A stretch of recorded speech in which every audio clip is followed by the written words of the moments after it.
¿Cuáles fueron tus principales impresiones de esta presentación de política monetaria en la que estuvieron tanto el gobernador del Banco de México como de la Reserva Federal de Dallas, Robert Kaplan? Mira, yo creo que fue una reunión muy interesante. Robert Kaplan nos comentó algo sobre los análisis que lleva a cabo la Reserva Federal, en particular el capítulo de Dallas. Y cuando le comentábamos sobre, alguien le preguntó sobre cómo veía el Tratado de Libre Comercio, dijo que él no podía opinar sobre eso, que era una tarea y una responsabilidad, por supuesto, del Poder Ejecutivo, pero que ellos llevaban a cabo sus análisis económicos. No fue mucho más explícito, pero dio a entender que de acuerdo con el análisis económico para el buen crecimiento de la economía americana, el NAFTA, el TLC, es un instrumento importante de crecimiento tanto para Estados Unidos como para México. Se refirió a una importante integración de nuestra industria, como lo conocemos, como lo sabemos. Habló de una sincronización entre nuestra producción y la de ellos, lo que también es cierto. Entonces, yo te diría que Kaplan, muy consciente de esta realidad, es una opinión muy positiva hacia la economía mexicana y muy consciente además, Susana, de que el principal destino de exportaciones de Texas es México. Así como otros 28 estados de la Unión Americana, en México es el principal o el segundo destino para 29 estados. Así que es extraordinariamente importante como destino de exportaciones para, al menos para 29 estados de la Unión Americana. Luego platicamos sobre la política monetaria. En particular, yo le preguntaba durante la reunión que cómo había sido que habían subido la tasa en junio y que qué esperaba para el resto del año. Y muy conservadoramente dijo que algo que es importante y que en México también tenemos que tener presente, que la tasa de desempleo americana efectivamente estaba en 4.4, que era una tasa baja, pero eso solo incluye a aquellos trabajadores que no tienen empleo, pero que además lo están buscando activamente.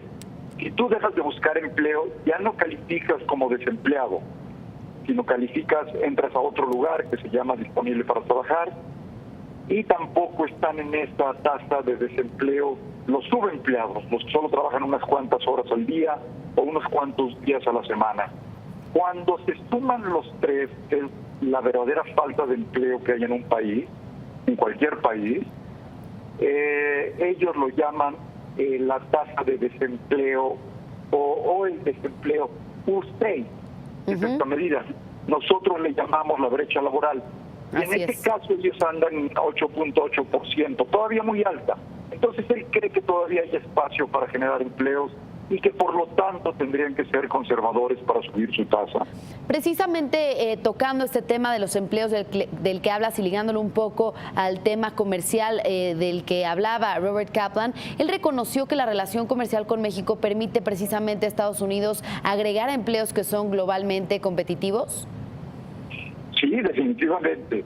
Él mencionó que el comercio sin duda generaba empleos, aunque en algunas zonas tenía algún impacto negativo, pero también mencionó algo que es importante y es algo que en México también lo estamos viendo. Hay lo que él llama un skill gap, que es como un margen de habilidades o una brecha. Estamos cortos en términos de habilidades de los trabajadores, ¿no? Tanto en Estados Unidos como acá, porque algunos trabajadores que pierden su empleo ya no es fácil incorporarse por el reto de la tecnología. Entonces hay que capacitarlos, crear nuevas habilidades, mejorar el talento para que ese gap, ¿no?, ese margen que no podemos cubrir, ese agujero que nos crean, pueda ser cubierto mediante capacitación por estos trabajadores. Bien, finalmente, Luis, ¿qué se dijo de las reformas estructurales en Estados Unidos? Un tema del que se ha hablado mucho aquí en México, pero tal vez en Estados Unidos pues todavía no es un tema que veamos tanto sobre la mesa. Efectivamente, y él menciona algunos que él llama reformas estructurales importantes. Uno de ellos es esta creación de habilidades en la fuerza de trabajo, que requiere un proceso de educación definido, cuidadoso, en una gran coordinación con las fábricas y con el sector privado, Susana, para que tenga un efecto real y estemos habilitando a los trabajadores como lo requiere pues las empresas y las fuentes de trabajo. Otro tema fue la infraestructura.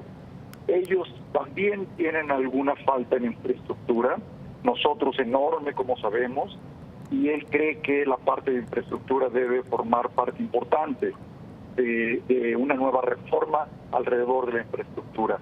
Otra de las cosas que comentó en general es la educación, que se requiere una modificación en el tipo de educación que le otorgamos desde los niños y la educación media, y también comentó que tendríamos que ir modificando la concepción de terminar carreras, licenciaturas, porque hoy tenemos a muchísimos egresados de licenciaturas y carreras que no tienen trabajo porque simplemente no se acoplan a la demanda, ¿no? Otro de los temas que mencionó, evidentemente, fue la parte fiscal. Y aquí habló de una reforma fiscal, no una reducción de impuestos solamente que pudiera representar incentivos a la inversión, sino verdaderamente una reforma fiscal que permita crecimiento. Eso es algo que indudablemente, como tú sabes, nosotros hemos estado proponiendo y que esperemos verlo. Yo creo que este año ya no, ni el próximo, pero esperemos que después de eso... El siguiente sexenio. Bien, pues muchísimas gracias, Luis Fonserrada, director general del Centro de Estudios Económicos del Sector Privado del CESP, por hablarnos de este evento que se realizó el día de hoy. Muy buenas tardes. Buenas tardes, Ana. Hasta luego. Hasta luego. Pues ahí tiene usted un